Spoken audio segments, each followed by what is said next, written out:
ராமநாதபுரம் சமஸ்தானம் தேவஸ்தானத்திற்கு பாதிக்கப்பட்ட திரு உத்தரகோசமங்கை அருள்மிகு மங்களநாத சுவாமி திருக்கோவில் ஆருத்ரா தரிசன திருவிழா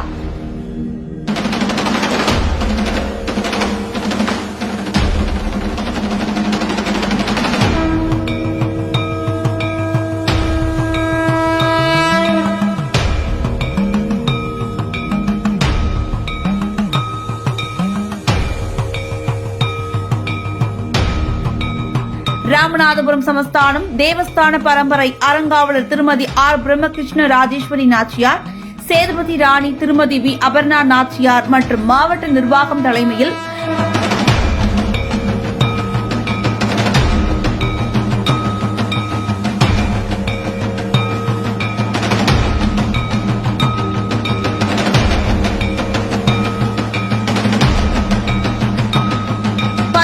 ஒன்று 2025 அன்று விமரிசையாக நடைபெற உள்ளது. ஆருத்ரா தரிசனம் காண வரும் பக்தர்கள் 12/1/2025 அன்று கோவிலில் தங்கி காலை ஈசன் அருள் பெற அனுமதி உண்டு. இலவச தரிசனம் மற்றும் கட்டண தரிசனம் செய்ய சிறப்பு ஏற்பாடுகள் செய்யப்பட்டுள்ளன. அனைவரும் வருக, ஈசன் அருள் பெறுக. திவான் கே. பழனிவேல் பாண்டியன், ராமநாதபுரம் சமஸ்தானம் தேவஸ்தானம்.